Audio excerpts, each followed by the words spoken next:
नमस्कार, मैं हूं नारायण शर्मा और आप देख रहे हैं AINS न्यूज 24 चैनल। अब खबरें विस्तार से। छत्तीसगढ़ के उप मुख्यमंत्री टी.एस. सिंहदेव ने अपने बयान से स्पष्ट कर दिया कि वे या तो मंत्री के पद पर रहेंगे या फिर मुख्यमंत्री के पद पर। उन्हें अगर सिर्फ विधायक ही रहने दिया गया तो परिस्थितियां सामान्य नहीं रहने वाली। उप मुख्यमंत्री ने साफ कहा कि वे सिर्फ विधायक रहकर अपने क्षेत्र की जनता की सेवा नहीं करना चाहते। वो तो वे ऐसे भी कर सकते हैं।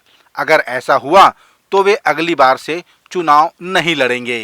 जो स्ट्रक्चर है वो कहता है कि सिलेक्शन कमेटी है।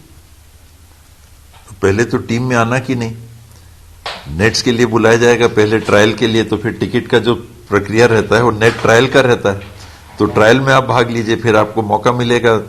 तो 24 या 36 लोगों का सिलेक्शन होता है, फिर 36 लोगों में से टीम बनती है, फिर 16 की टीम बनेगी, फिर उसमें से प्लेइंग 11 बनता है कि 11 खिलाड़ी खेलेंगे अगर 11 खिलाड़ियों की टीम का खेल है तो उस प्रक्रिया से जब आपने तय किया कि हम इस सिलेक्शन कमेटी के साथ हम काम करेंगे, कि ये सिलेक्शन कमेटी जो निर्णय लेगी हम उस हिसाब से चलेंगे, तो फिर इधर उधर क्यों सोचना।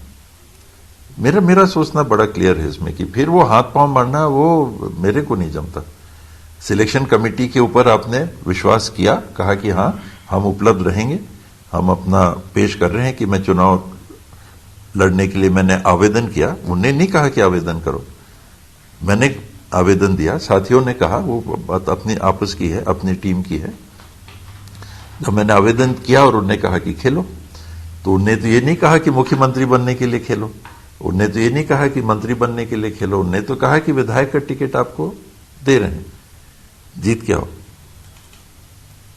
तो विधायक का टिकट दिया, हम लोगों ने भाग लिया, सभी साथियों ने मेहनत की।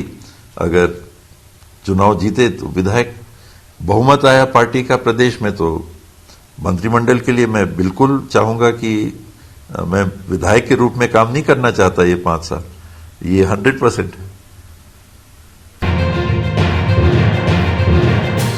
इन दिनों छत्तीसगढ़ में भी छठ महापर्व की धूम है। महिलाएं डूबते और उगते सूर्य की आराधना करने में व्यस्त हैं। बाकी समय वे उपवास में रहती हैं। संतान की दीर्घायु को लेकर किया जाने वाला ये व्रत 17 नवंबर से प्रारंभ हो चुका है।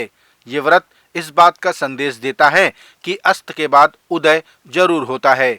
मान्यता के अनुसार सूर्य जब अस्त होते हैं तो वे अपनी दूसरी पत्नी प्रत्युषा, जो सूर्य की अंतिम किरण को कहा जाता है, उनके साथ होते हैं, जिन्हें अर्घ्य देने से मनोवांछित फल मिलता है। ये कार्तिक शुक्ल की षष्ठी तिथि को दिया जाता है।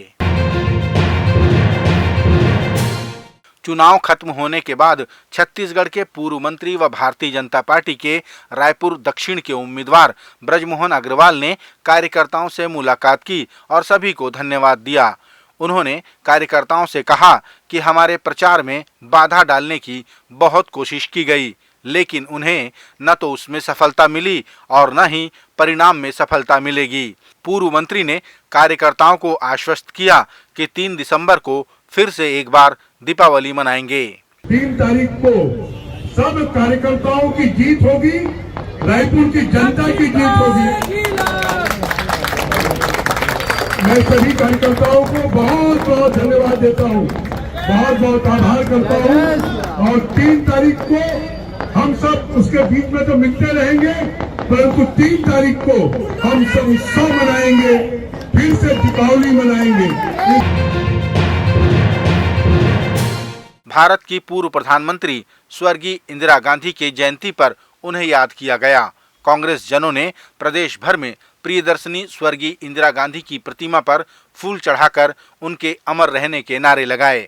छत्तीसगढ़ के सभी जिलों में कांग्रेस के नेताओं ने इस मौके पर विभिन्न कार्यक्रमों का भी आयोजन किया।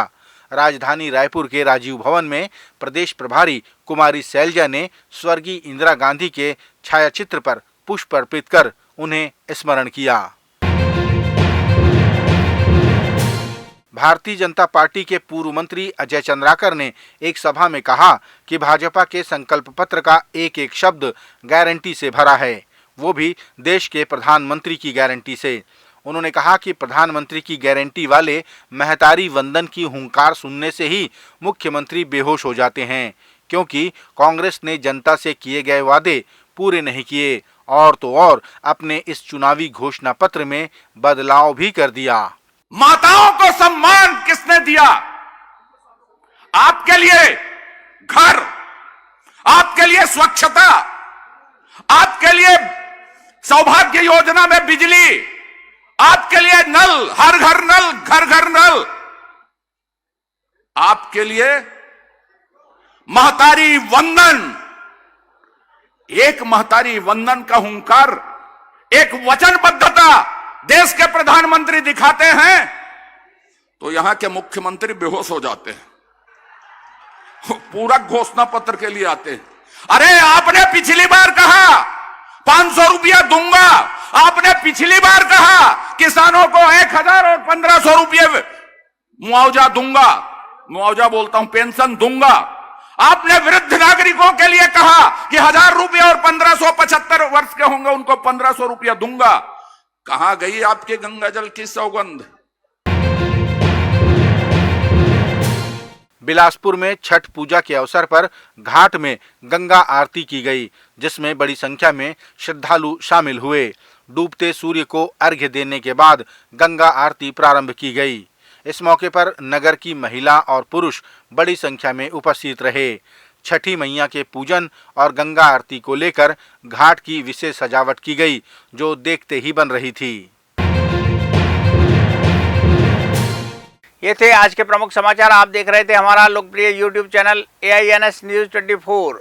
अब हमें इजाजत दीजिए। कल तक रोजाना की ताज़ा खबरों के लिए आप देखते रहिए हमारा लोकप्रिय YouTube चैनल। हमारे YouTube चैनल को लाइक, सब्सक्राइब और बेल आइकन के बटन को दबाना ना भूलें। नमस्कार।